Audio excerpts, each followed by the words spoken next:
আসসালামু আলাইকুম বন্ধুগণ।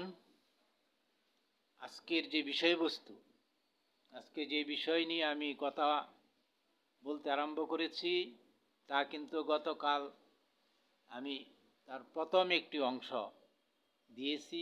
এর আগের দিনও একটি অংশ দিয়েছি, সেটা ছিল মৌলিক স্তম্ভের। আর গতকাল যা দিয়েছি তা হলো বর্তমান প্রেক্ষাপটে সমস্যার সমাধান কৌশলপত্র।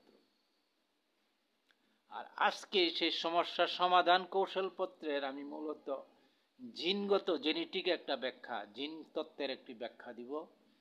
যে বিষয়টি আমি আমার কম্পিউটারের পর্দাতে এই যে উপরের অংশে 7টি স্তম্ভ যেখানে আমি লিখেছি, সেই 7 স্তম্ভের ভিতরেই একটি স্তম্ভ হচ্ছে যে যত যা কিছু সমস্যাগুলোর একটি জিন তত্ত্ব, অর্থাৎ আমরা যা ঘটতে দেখতেছি, যে যাই ঘটাচ্ছে বা যেভাবে যা ঘটছে তার পেছনে, অর্থাৎ আমরা শুধু পর্দার উপরে ঘটনা সম্মুখে দেখি, কিন্তু এই পর্দার আড়ালে, যেমন আমি কম্পিউটারের এই যে চিত্র তৈরি করেছি সেটা মনিটরে আপনারা দেখতে পাচ্ছেন, কিন্তু এই চিত্র তৈরি করার জন্য, তৈরি হওয়ার জন্য সিপিইউতে, hard disk, processor, motherboard, keyboard, mouse, এই সমস্ত পার্টসগুলির, এই সমস্ত অঙ্গগুলির সম্মিলিত ব্যবহার প্রয়োজন হয়েছে। কিন্তু এইগুলি সবই হার্ডওয়্যার অংশ। সবচেয়ে বড় বিষয় হলো এর ভিতরে সফটওয়্যার ব্যবহার করতে হয়েছে। আমি ইলাস্ট্রেটর সফটওয়্যার এই লেখাগুলি এবং এই চিত্রগুলি তৈরি করেছি। সফটওয়্যার কিন্তু আকার ওজন নাই, কিন্তু এই সফটওয়্যারই হলো এই কাজের প্রাণ শক্তি। ঠিক এমনিভাবে আমি, আপনি বা মানুষ ন্যায় অন্যায় যে যাই করে, সে একজন ব্যক্তি তার হাত পা চোখ অঙ্গ প্রত্যঙ্গ ব্যবহার করে, কিন্তু তার এই করার পেছনে মূলত তার চেতনা, চিন্তা চেতনা, তার মানসিক অবস্থাকে ব্যবহার করে, এবং ওইখানেই তার প্রথম সিদ্ধান্ত, প্রোগ্রাম এবং পরিকল্পনা তৈরি হয়। এটা আমরা সবাই বুঝি, সবাই জানি। এখন প্রশ্ন, যে এই চিন্তা চেতনা যেখানে তৈরি হয়, পরিবর্তন তো সেখানে দরকার, এক কথা। আর দ্বিতীয়, চিন্তা চেতনাটা কি তৈরি হচ্ছে, কিভাবে তৈরি হচ্ছে, কেন তৈরি হচ্ছে। আমি যেখানে পরিবর্তন করব, যেখানে আমি সমস্যার সমাধান করব, সে সমস্যার উৎসস্থল কি এবং সেই সমস্যার উৎসস্থলের কর্মকাণ্ড কিভাবে চলে, এই বিষয় যদি আপনি না জানেন, তাহলে তো এই বিষয়ে চিন্তা করার মতো সামর্থ্য আপনি নাই। অর্থাৎ সমস্যা যেখানে সৃষ্টি হচ্ছে, সমস্যা যেখানে ধারণ করা হচ্ছে, সমস্যা যেখানে চিত্রায়িত হয়, সমস্যার যেখানে অনুসূচনা হয়, সেই অনুসূচনার জায়গাতে যদি আপনি এক জায়গাতে দেখতে পাচ্ছেন যে সেখানে অগ্নিকাণ্ড ঘটেছে, আপনার কাজ হবে কি, অগ্নিকাণ্ডের অগ্নি যে বস্তুতে যেখানে ঘটতেছে সেখানে সেইটার উপরে পানি নিক্ষেপ করা, অগ্নি নিভানোর জন্য। কিন্তু এর বাহিরে যদি আপনি চিত্রের মধ্যে, কম্পিউটারের চিত্রের মধ্যে কোথাও পানি ডালেন, সেটা কি কাজ হবে কিছু? তো আপনার আমার অন্ধত্বের বিকাশ হবে। বন্ধুগণ, এখানে যে বিষয়টা নিয়ে আমি আপনাদের সম্মুখে কথা বলতে চাচ্ছি সেটা হলো মৌলিক, অর্থাৎ জ্ঞানের বিষয়। সমস্যা আমরা সব চিত্রায়িত দেখতে পাচ্ছি, সমস্যা হচ্ছে, সমস্যা হবে। সমস্যাগুলি কেন হয়, কিভাবে হয়, এই বিষয়ে আমি আমার অন্যান্য ভিডিওতে আমি লিখেছি, বলেছি, বক্তব্য দিয়েছি। হযরত মুহাম্মদ ইসলাম বলছেন তার একটি বক্তব্য যে ইন্নামা আমালু বিন্নিয়াত, অর্থাৎ সমস্ত কাজের ফল তৈরি হয় তার নিয়ত বা চিন্তা চেতনার ভিত্তিতে। এখন যত সমস্যা হচ্ছে, যত অপকর্ম হচ্ছে, এই যে শিশু দর্শন হলো, আসিয়া দর্শন হলো, দর্শনকারীর চেতনার মধ্যে, চিন্তার মধ্যে, ব্রেনের মধ্যে আগে তো দর্শনের সেই প্রোগ্রাম পরিকল্পনা তৈরি হয়েছে, তাই নাকি? এটা তো আমরা সবাই বুঝি, কিন্তু আমি তার ভিতরে যেতে চাচ্ছি। জিন, যে জিন সে পরিকল্পনা, সে জ্ঞান, সে চেতনা ধারণ করে, তার নাম জিন। যা মানব দেহে লক্ষ কোটি কোটি জিন আছে। মুহাম্মদ মুস্তাফা সাল্লাল্লাহু আলাইহি সাল্লাম মক্কা মদিনাতে যে অন্ধকার যুগ ছিল, মানুষের মধ্যে যে বর্বরতা ছিল, যে ধ্বংসযোগ্য যে যুদ্ধ বিগ্রহ ছিল, যে মানুষকে জীবন্ত শিশুকে, নিজের মেয়ে শিশুকে জীবন্ত কবর দিত, এমন একটি অন্ধকার যুগের মধ্যে তিনি উপস্থিত হয়ে যে পরিবর্তন সাধন করলেন, তার মৌলিক রহস্য কোথায়? আমরা তো পরিবর্তন দেখেছি, ইতিহাস তার লিখিত, কিন্তু এর মৌলিক দর্শনটা কোথায়? এখন আপনার এই বিজ্ঞানের যুগে তার দর্শন তত্ত্ব ব্যাখ্যা করা, এই কম্পিউটার সায়েন্সের যুগে খুব সহজ। আগে সেগুলি আমরা, মুহাম্মদ ইসলাম ওই যুগের অবস্থান মোতাবেক সেগুলি বর্ণনা করছেন, কিন্তু এখন আমরা তার সাইন্টিফিক এবং জিনগত তত্ত্ব ব্যাখ্যা করতে সক্ষম। আর মুহাম্মদ ইসলাম সে জিনের ব্যাখ্যা তত্ত্ব জানতেন বলেই সে কথাগুলি যেভাবে বলছেন, তা আজকের যুগে আমি সমানভাবে ইলেকট্রনিক্স ডিভাইস যা আমরা ব্যবহার করি, এই যে জিন তত্ত্ব যার মডেল এখন মানুষ তৈরি করে গবেষণাগারে, মানুষের জিনের তত্ত্ব, পশু পাখির জিনের তত্ত্ব, ফল ফলাদি গাছ তরুলতার জিন তত্ত্ব মানুষ এখন মডেল তৈরি করে, জানে।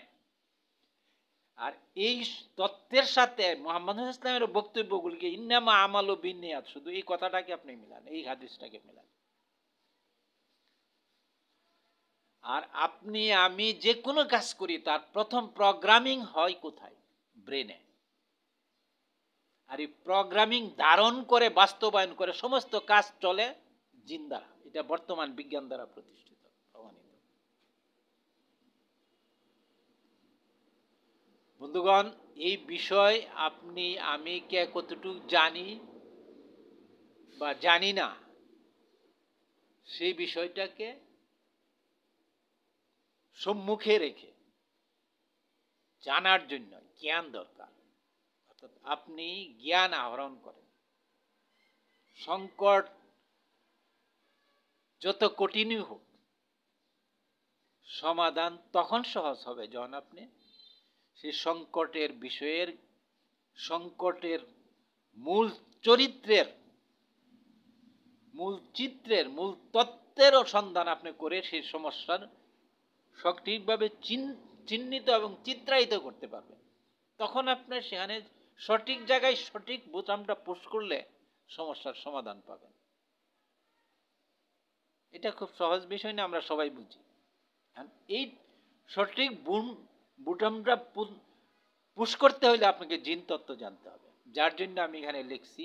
দেখেন আপনার যে মহান স্রষ্টার যে মহাপরিকল্পনা, এই সমস্ত পরিকল্পনার মূল ভিত্তিক কর্ম প্রক্রিয়া চলমান মানব দেহে, মানব জীবনে, মহাবিশ্বের সর্বত্র প্রাণীর সাথে তার মূল সম্পর্ক হইল জিন।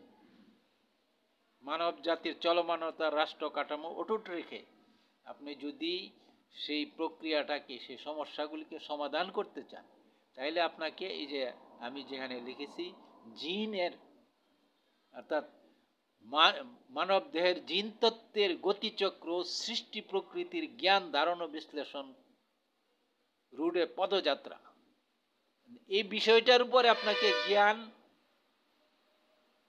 ধারণ করতে হবে এবং এই বিষয়কে দিয়ে আপনার সমাধানের দিকে যাইতে হবে। অর্থাৎ বিজ্ঞানের মৌলিক বিষয় হলো, প্রাণের মৌলিক বিষয় হলো, প্রাণের মূল উৎস হলো জীব।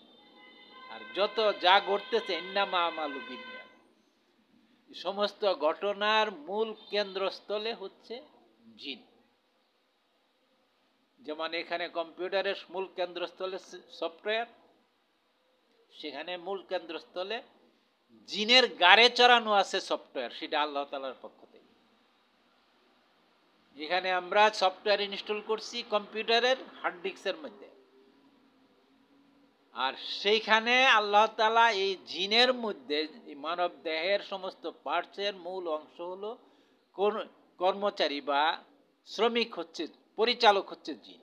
জিনের কাঁধে সেই সফটওয়্যার ইনস্টল করছেন স্বয়ং আল্লাহ, এবং এটা তার একার কাজ, এখানে আর অন্য কারো প্রবেশ অধিকার নেই এখানে। এই জন্য আমি প্রথমেই বলছি যে আল্লাহর একত্ব তিনি সর্বত্র সব জায়গায় সুপ্রতিষ্ঠিত করেছেন, সাথে সর্বশক্তিমান, যে তিনি ছাড়া আর কারো পক্ষে এখানে কিছু করা সম্ভব না, এটাও সুপ্রতিষ্ঠিত করেছে।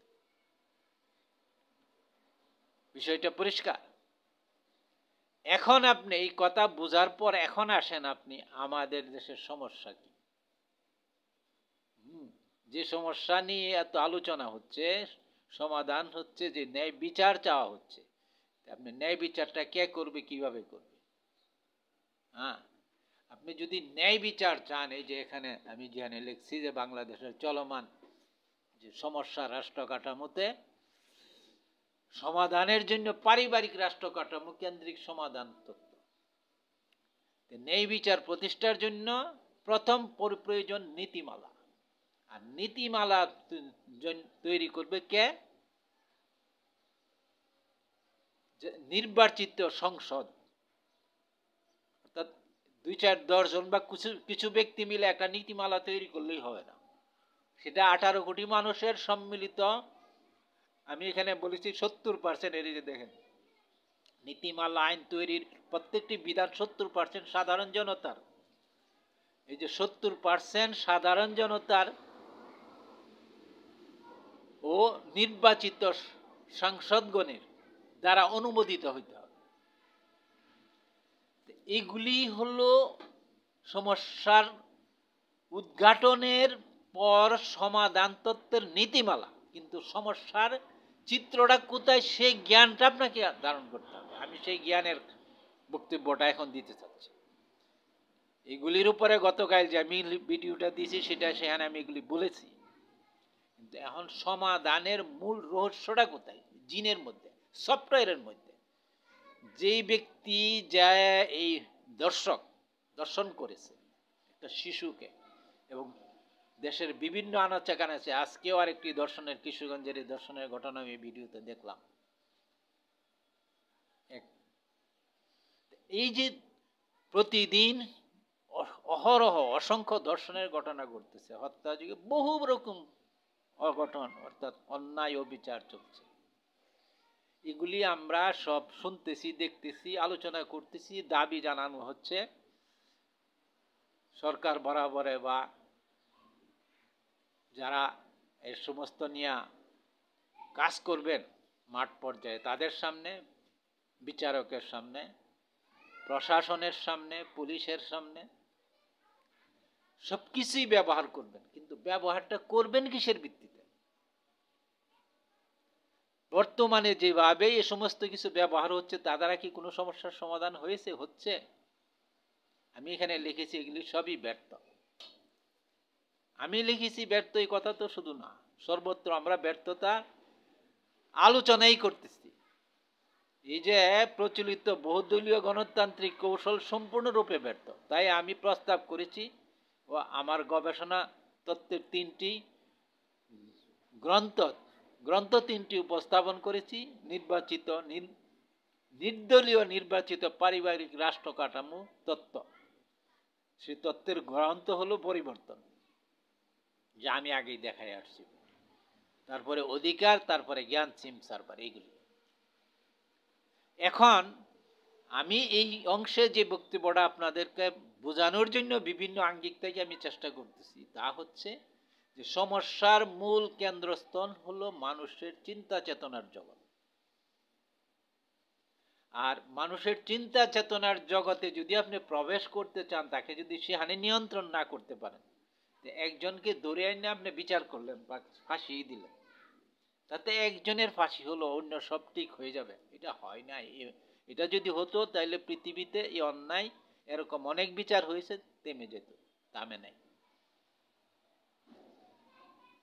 কেন থামে না? মূল বিষয়টা হচ্ছে মুহাম্মদ মুস্তাফা ইসলামের জীবনে, তার পরিবারে, তার সমাজে তিনি যে সমাজ গঠন করেছিলেন সেখানে সবকিছু থেমে গেছিল, সমস্ত অন্যায়। সে অন্যায়, হত্যা, এই দর্শন, যুদ্ধ বিগ্রহ, যত অনাচার সব থেমে গেছিল। কিভাবে থেমেছিল, থেমে গিয়েছিল? মূল কারণ হলো মানুষের চিন্তা চেতনার জগতে এক মহাপরিবর্তন সংঘটিত হয়ে গেছিল। আর সেই পরিবর্তনের জন্য কাজটা কি হয়েছে?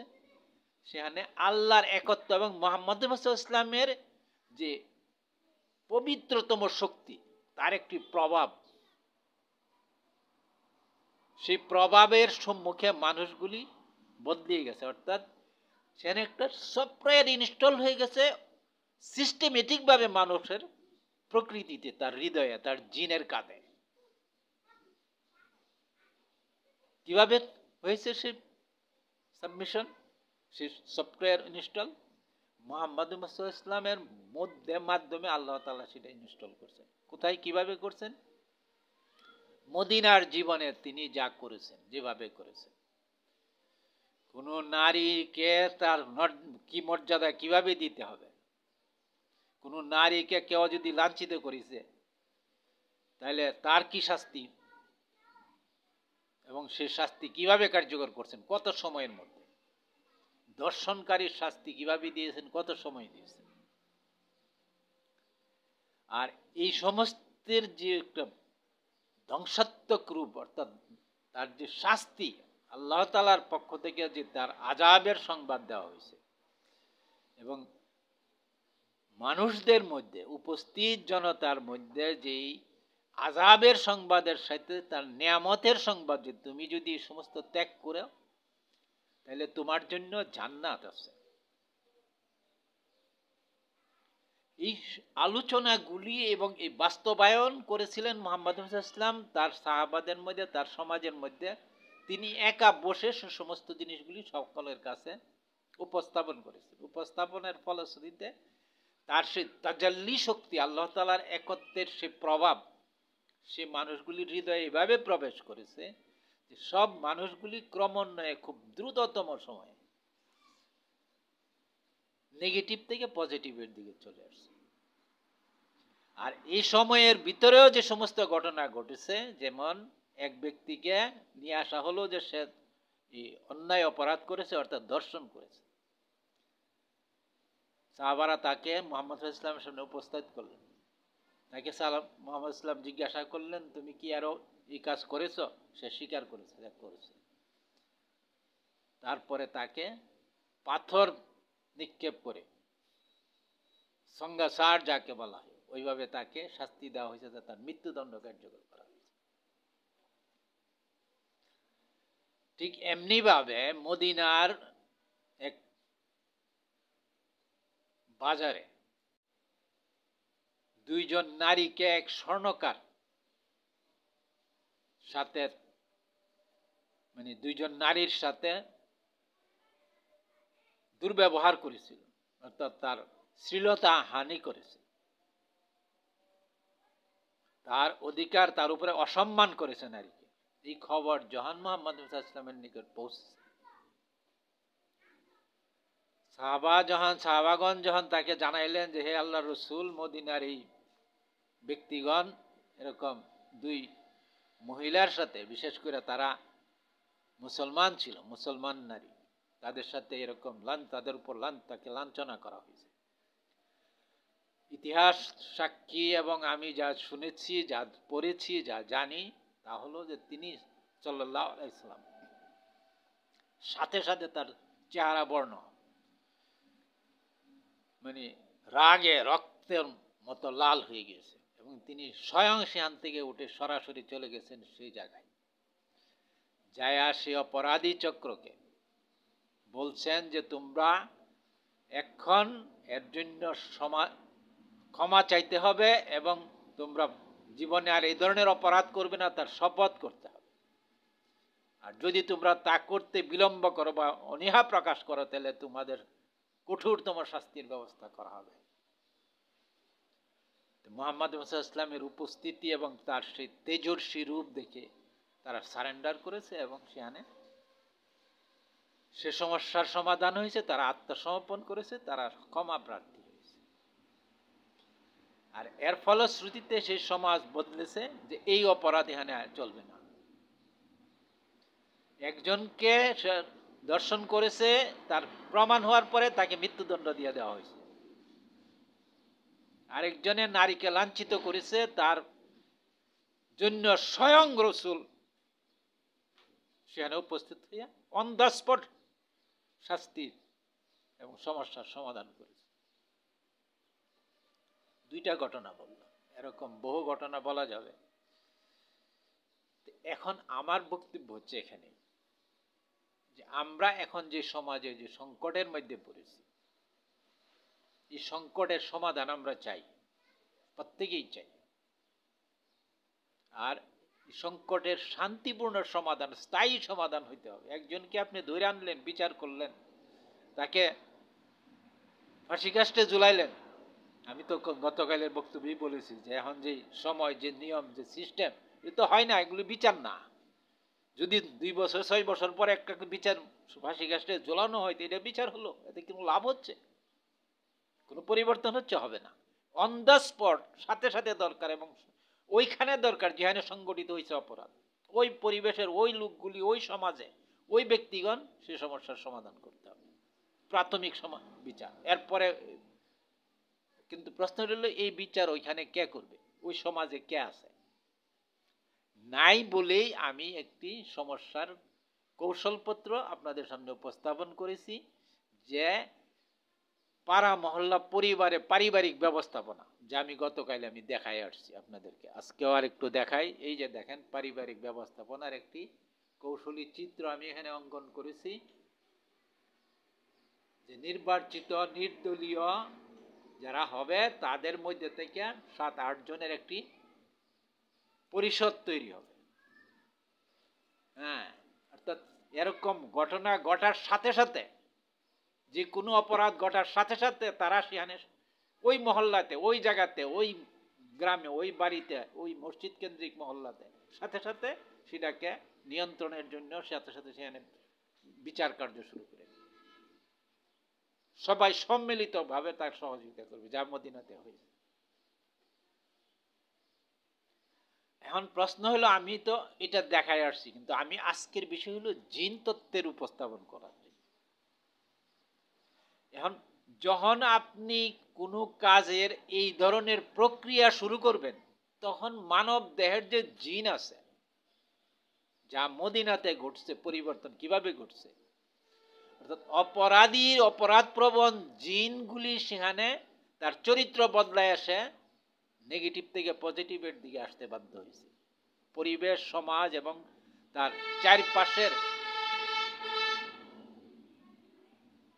চারপাশের সমস্ত উপকরণ মুহাম্মদ ইসলাম এইভাবে সাজাইয়া ফেলেছিলেন।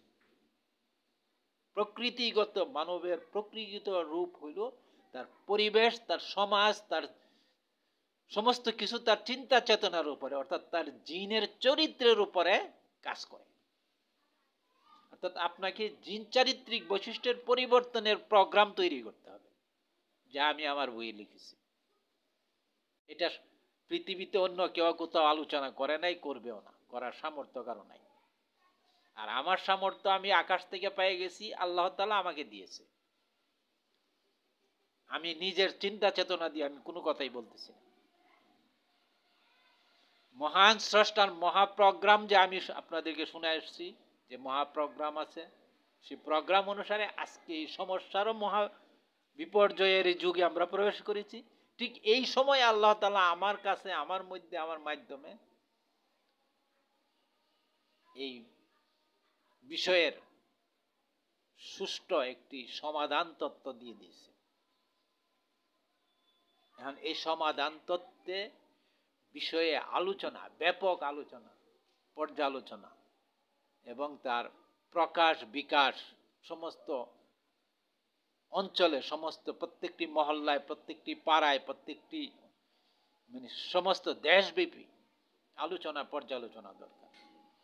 এবং আলোচনার সাথে প্রত্যেকটা মসজিদ কেন্দ্রিক ব্যবস্থাপনা কাঠামো তৈরি হতে হবে, এবং সেই ব্যবস্থাপনার থেকে দ্বিতীয় স্তরে আসবে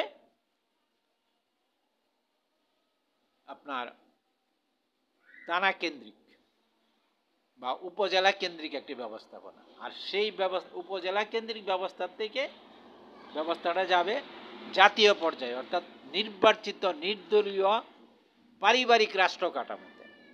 এই যে জিনিসটা, যে চিত্রটা আমি, এটা হলো স্থানীয় পরিবার বা থানা পরিবার।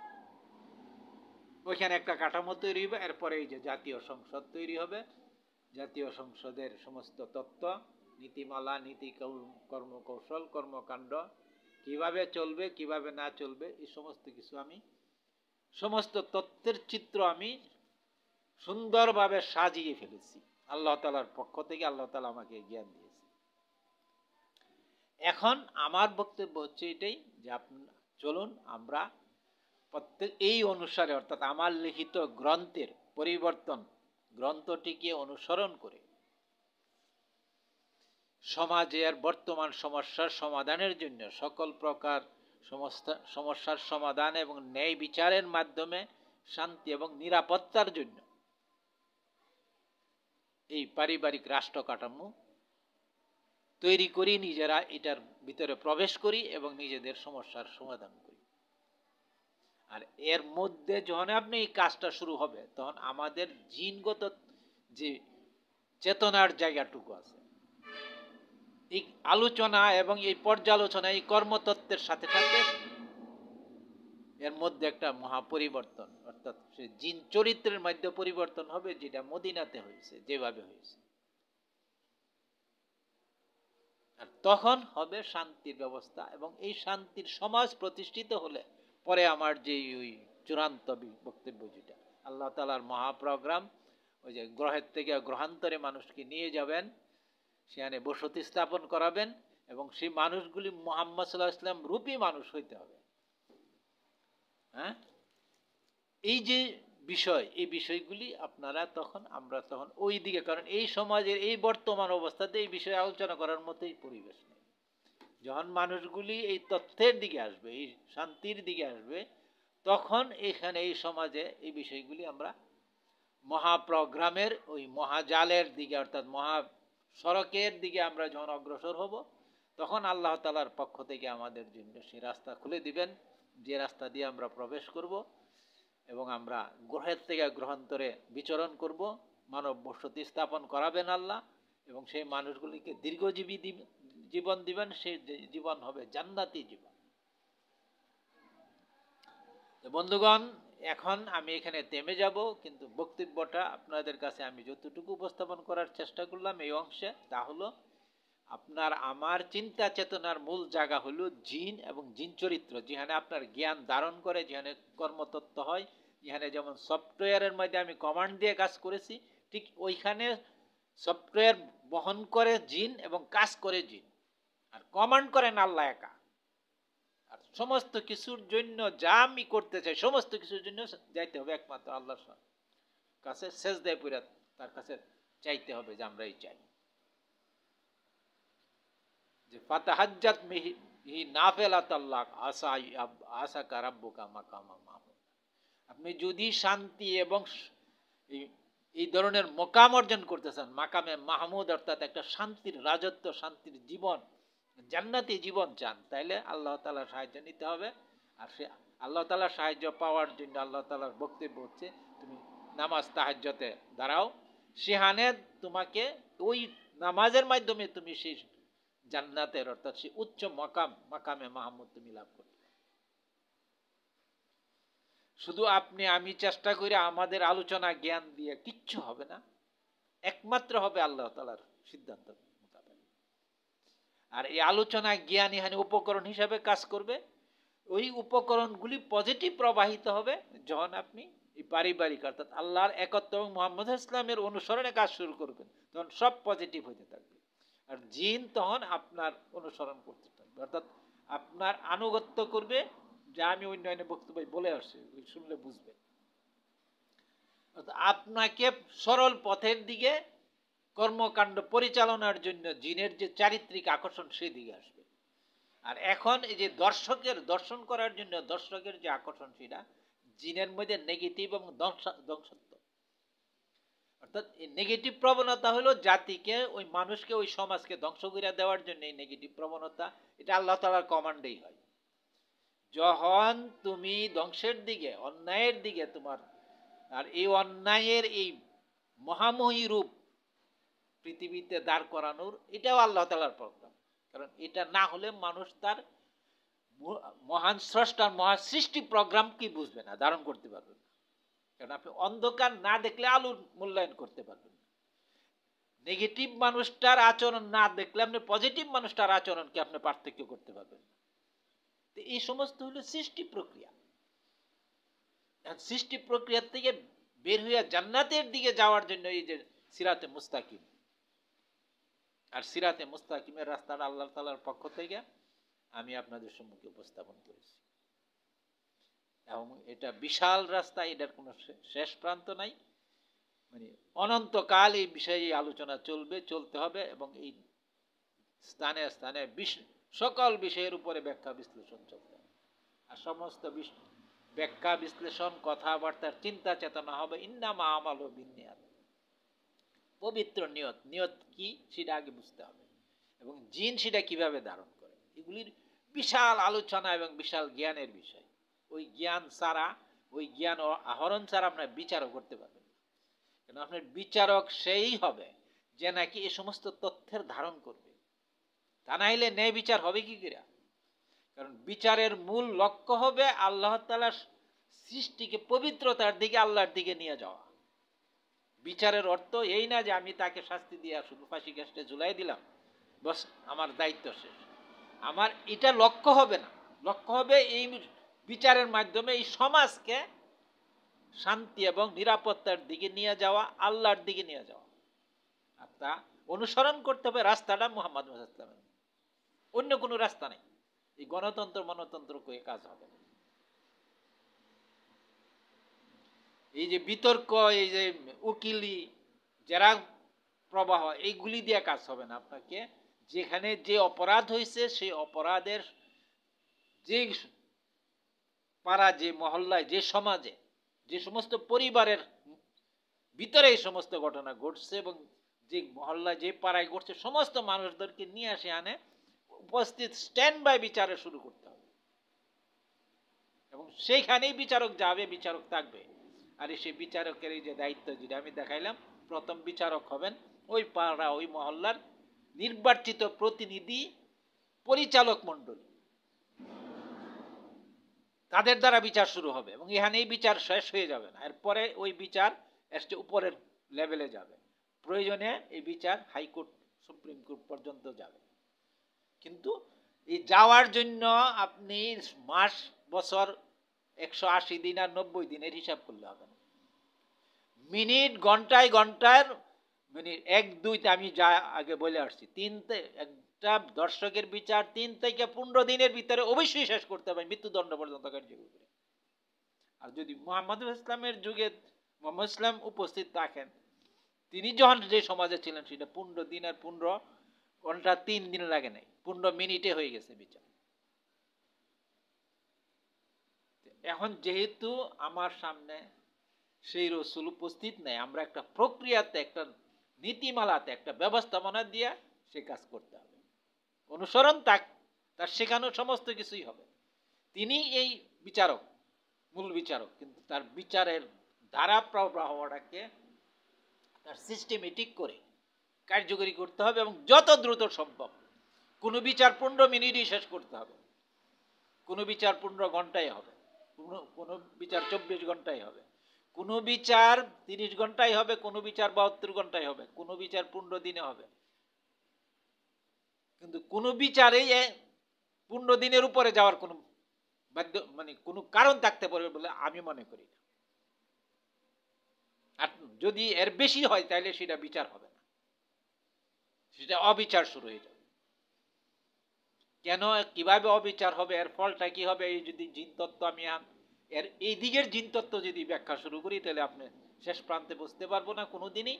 আর এই ভিডিওতে এই অংশ নিয়ে আমি আলোচনা করতে পারতেছি না। তারপরে সামান্য একটু বলি, যে ব্যক্তি অপরাধ করেছে সে যখন দেখবে যে তাকে সেফ কাস্টডিতে রাখা হয়েছে এবং এই বিচার এখানে হবে না, এখান থেকে আলোচনা হবে, আলোচনার পর তাকে নিয়ে যাওয়া হবে, তাকে খাদ্য সমস্ত কিছুই তার সঠিক থাকবে, সে সেফ কাস্টডিতে থাকবে।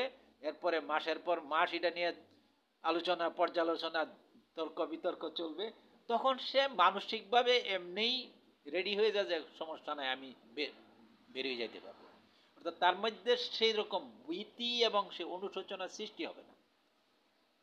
ঠিক বিপরীত দিকে যে ব্যক্তি ভিকটিম, যে ক্ষতিগ্রস্ত, যে দর্শিত হয়েছে, তার মধ্যে এই যত সময় যাবে তার মধ্যে হতাশা এবং নেগেটিভ একটা এই সমাজের প্রতি এবং এই মানুষদের প্রতি, বিচারকের প্রতি, ইয়ার প্রতি সে হতাশ হতে থাকবে এবং সে এক সময় এই হতাশা হবে রাগ এবং ক্ষোভে রূপান্তরিত,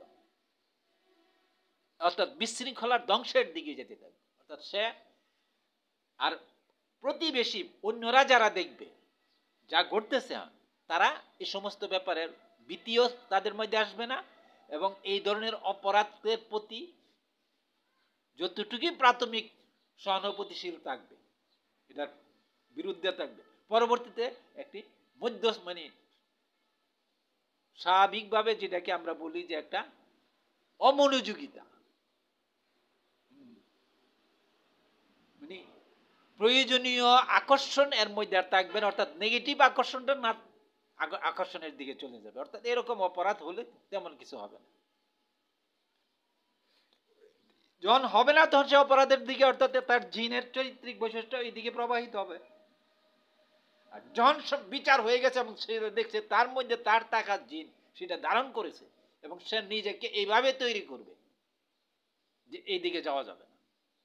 আর যখন সাথে এই কথা আসবে যে মুহাম্মদ ইসলামকে অনুসরণ করো এবং আল্লাহর একত্বের সামনে সেজদা করো, তখন সেই জিন আত্মসমর্পণই করবে না, সে বিগলিত চিত্তে জান্নাতে যাওয়ার জন্য সমস্ত সত্তাকে মিলিয়ে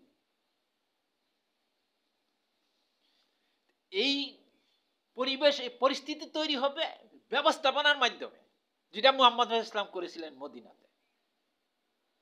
এই ব্যবস্থাপনা যদি আমরা না চাই, তাইলে এই ধ্বংসের যে ফল যেটা, এটা তো আমরা দেখতেছি। আর আমরা না চাইলেও আল্লাহ, যিনি এই সৃষ্টির মহানায়ক, মহাপরিকল্পক, একক শক্তিমান, তিনি এদেরকে, অর্থাৎ এই জালেম যাদেরকে সৃষ্টি করেছেন, জালেমদেরকে ধ্বংস করে দিয়ে তিনি তার কর্মকাণ্ড, অর্থাৎ তার লক্ষ্যের দিকে তিনি যাওয়ার জন্য তিনি এই কাজ শুরু করছেন। ঠিক আছে বন্ধুগণ, আমি এখানে থেমে যাই, অনেক সময় নিয়ে নিছি আপনাদেরকে আমি বিষয়টা বোঝানোর জন্য। দিন না, দিন রাত এরকম হাজার দিন আরো চলতে হবে, লিখতে হবে, বলতে হবে, শুনতে হবে, শোনাইতে হবে। আল্লাহ হাফেজ।